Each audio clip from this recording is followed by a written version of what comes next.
All right. How's everyone doing today? The world keeps getting crazier, everybody.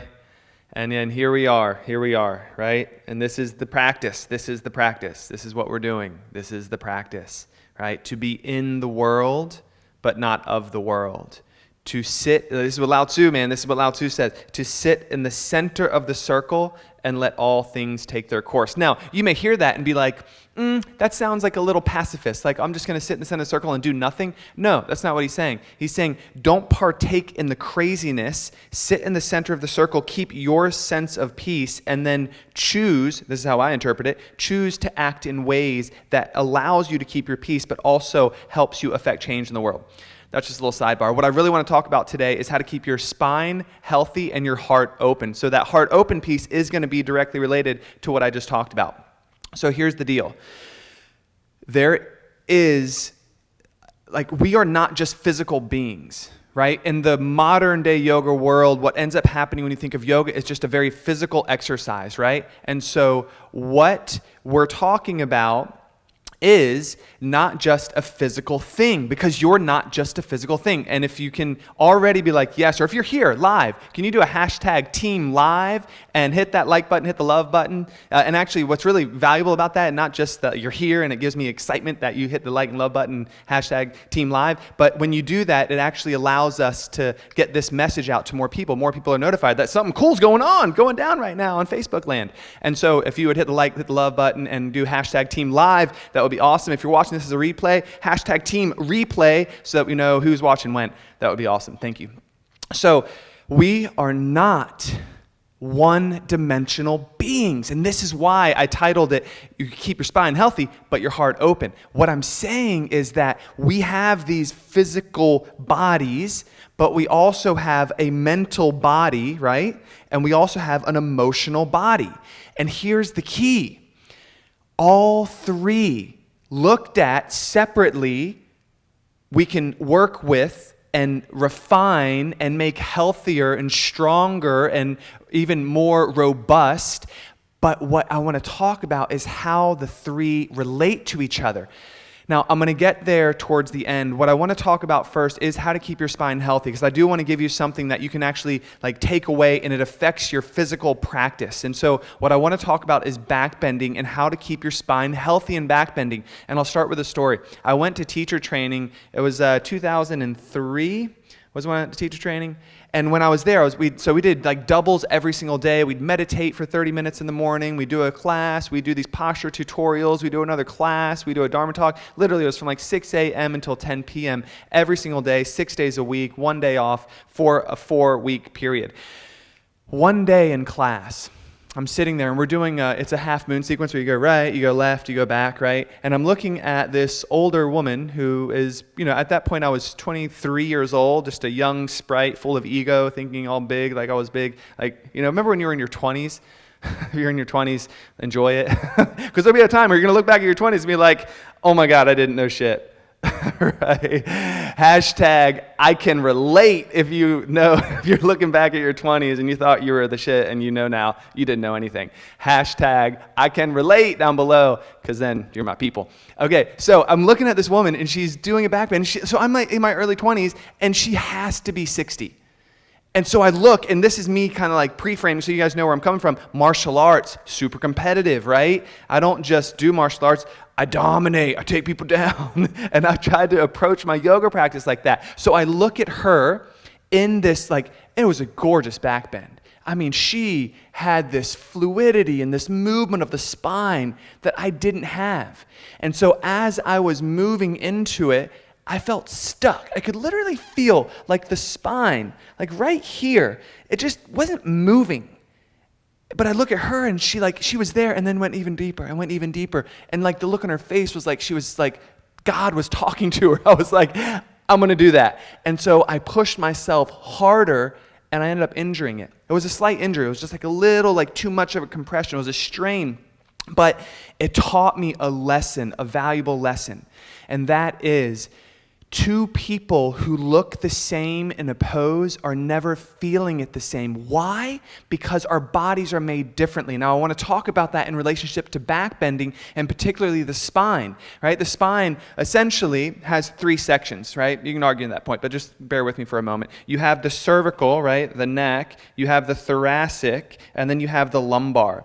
When you're talking about backbending, what is the primary movers in the spine is the cervical, the neck, and the lumbar. The reason is the thoracic actually has what's called a slight kyphotic curve. It actually kind of rounds a little bit forward right in the middle of the back. So when you do back bending, it goes from a little bit rounding to straight. It actually doesn't do extension. It doesn't bow backwards. One, because it has that slight kyphotic curve. Two, because you have this big barrel of rib cage attached to it, so it limits its mobility. And three, that portion of the spine, the spinous processes, like the bony portion of the spine that protrudes out, actually overlap over each other more like a fish's scales. So they bump into each other sooner, which means the range of motion is limited. That's what I was bumping into when I felt what was like stuck in that story I just told. And that's what injured me because I pushed too hard into it. Now, what I want to talk about is how do you keep the lumbar and the neck safe in your back bends? And then in a moment, I'm going to talk about, that's the physical, but what are we really doing? How is this really benefiting us in our lives in the middle of this unbelievable, chaotic, tumultuous time we're living in? And why the value of this practice cannot be understated, overstated at all. Like, it is so flipping important. That's where I'm going. But right now, so John, if you'd pan down for me. So if I take camel, for instance, and so camel, it's spinal extension, it's a super deep back bend, right? And so if I'm here, what looks like a lot of like thoracic bending isn't it. It's actually scapula, shoulder blade, and clavicle retraction. It's really a shoulder movement that gives the impression that the middle of your spine is moving. But it's actually, like I said, going from here to straight. So where's the movement actually happening? It's happening in the lumbar primarily, and then in the neck.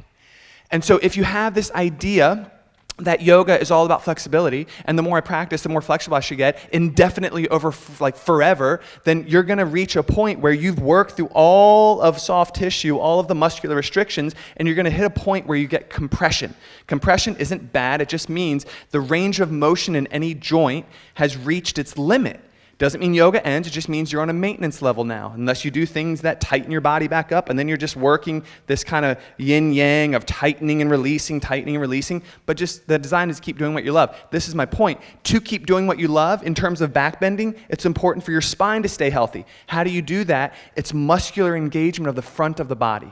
It's why we teach low belly pulling in and up, front ribs drawing back like an abdominal brace. When you do that and then you start to work the back bend, you're supporting the spine. Does that make sense? Hashtag down below that makes sense if you're following me. It's so important because the spine, like literally the central highway, the super highway for all communication from brain to body runs through the spine. The health of your spine is paramount in terms of longevity of your life and being able to continue to do the things you love. So how do we practice sustainably in back bends? It starts by engaging the lower abdominals, and then as you start working into it, you're releasing them. It's kind of like a pulley system where you're pulling it tight. And now if you were too tight, you wouldn't do back bends. So you have to release it. It's like you're letting that pulley out just enough, until you feel that place where you're like, yeah, that low back, that's enough. That's where it is. Whether it's a limitation of soft tissue or a limitation of the spine. So how do you keep your lumbar safe? Keep the low belly pulling in. And don't get lost that deeper is always better, because it's not.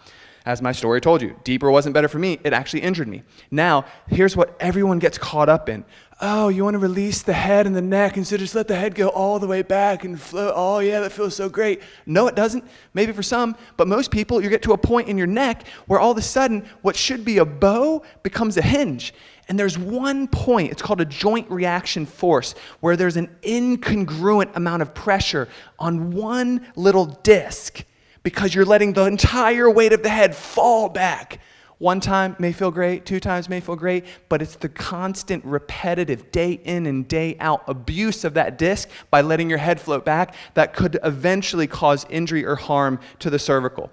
Now, how do you protect it? It's called jawline back. Engage the musculature of the front of the neck. Same thing. Here's the pulley tightening, right? This happens, right? It will limit, the head can't move back if I'm too strong. So I relax it, but I keep pulling back, and then I lift, and I pull back, and I lift, and I pull back, and I lift. And so now you can see with the low belly pulling in and the jawline back, and then I'm allowing the pulley systems of the low belly and the front part of the neck, the muscles, to release just enough for me until I feel like, oh yeah, that's the opening, right? I'm strong, I'm integrated, my neck, my spine is safe, but I'm also getting that wonderful release. That's how you keep your spine healthy. But look at this. Look at what's happening. Look at, like, energetically what's happening with this. As I'm opening up my heart center, my vitals. Most mammals, they walk around on all fours, right? Their vitals are protected. They're not exposing themselves. Energetically, there's a correlation to what we're doing physically in a backbending, this heart-opening experience, exposing ourselves to the world, literally our vitals, in which the brain is like, hey, you're vulnerable. What are you doing, right? Think about it emotionally when you have some sort of trauma, some sort of stress, right? Some sort of loss. We know this. It's physical. We literally embody it. If you're following, and hit a love button, because this is so important. I'm bridging the gap now from what's really going on physically, and how is that physical movement actually transitioning us and helping us open up emotionally. Because when we experience, like what we're experiencing right now, literally 2+ months of being quarantined, of feeling fear from other people, these people who may be asymptomatic and they may have COVID, like there's fear, and all of a sudden, what do? You know it physically what you do. You shelter yourself. You draw in. Your head goes down. Your shoulders hunch forward. You pull your vitals in. You protect yourself. This is a physical movement from an emotional stimulus. Right? And all of a sudden, all this violence is happening, and the world is in upheaval for good reason. There is systemic racism happening that needs to be fucking corrected, right? And this is now being brought about. It's being brought to the light so that we have an opportunity to make choices so that we can help correct it. But my point is, for you personally, what's going on when you consume that information, it gets overwhelming and you get anxious, right? You get fearful. You get sick of listening to all this stuff, and you just literally want to retreat and retire inside of yourself and make it all go away, right? That can't be sustained over time, because you will then be dimming your light. Energetically, you won't be available for your life. This is my point. Now, just take it back to this backbend. All of a sudden, you don't need to do yoga for an emotional release. You can do yoga for a physical release, and you are going to affect the emotional because of the way our bodies are made up. All of a sudden, I'm doing this, and if you're doing this, you can't feel sad. Try it. Try going into a deep back bend and trying to be sad. And think of something that you won't be able to do it because physically you're in a position that doesn't align with sadness, right? Now, go here and try to be happy, right? Try to be joyful in this physical expression. You know it to be true. You know when sadness happens, when grief happens, when loss happens. This is the body posture. It's an exhale, right? When you win something, you're in love. This is the body posture. It's an inhale. You're inspired. And so my point is, the value of what we do on our mat is more than just the physical. What we're doing is an emotional release as well. If you've had that, will you do #I've had it, an emotional release on your mat? You went in just for the physical experience. I went in to stretch out. And all of a sudden, this emotion started overwhelming you. Why? It's because we hold our issues in our tissues. #issues in our tissues, because of that, just that one fact, all the trauma, all the experiences of life literally is embedded in this on a cellular level in our bodies, so that when we move our bodies, we give it this opportunity to release it, not by conscious decision, just because I'm opening up. And now I can't be in a position here and be sad, right? It can trigger an emotion when I come out of it. But my point is, be very clear about the information you consume, because that emotional content will affect you physically. And stay committed to a practice, a physical practice that allows your body to move through its ranges of motion so that you're not holding on to all of the emotional information that's happening in your life. And this is crazy. So that my point is, it's self-care. I wanted to talk about the movement of the spine so that you can keep your spine healthy as you take your back bends. But even more importantly, what's happening as we move our body in this process of yoga is that we're allowing ourselves to release the emotional baggage that we're accumulating by watching the news, by seeing all of the hurt and all of the anger and all of the violence that's going on. Not to bury our heads and avoid it because it will just come back up. Martin Luther King said it best. Truth pressed to the earth shall rise again. It's rising again because that truth has been pressed to the earth. Our job is to maintain our own self-care, our own physical positioning, our own body, to do the practices that keep our minds clear, that keep our hearts open so that we can be in the world but not of it. We can practice and be a part of the change and make decisions for ourselves that are for yourself. It seems selfish, but it's the airplane rule. You have to take care of yourself before you can take care of anyone else. If you're feeling like anxious and distraught or just like wanting to just totally become a recluse, get on the mat, move the body, stand taller, notice your body position, breathe deeper, do the things that affect the mental, the emotional, and the physical body, because that's how we keep in this world, but not being of this world. And that's, I truly believe it's the only way we're going to affect change, is by us taking care of ourselves and then making choices that we know will affect others, right? To help each other live in this world with a more open heart and with more justice, with more equality, with all the things that we would hope for ourselves. So how do you keep your spine healthy? Pull the jawline back, pull the low belly in. How do you keep your heart open? Keep doing the practices that allow you to release the emotional baggage that you're accumulating every single day.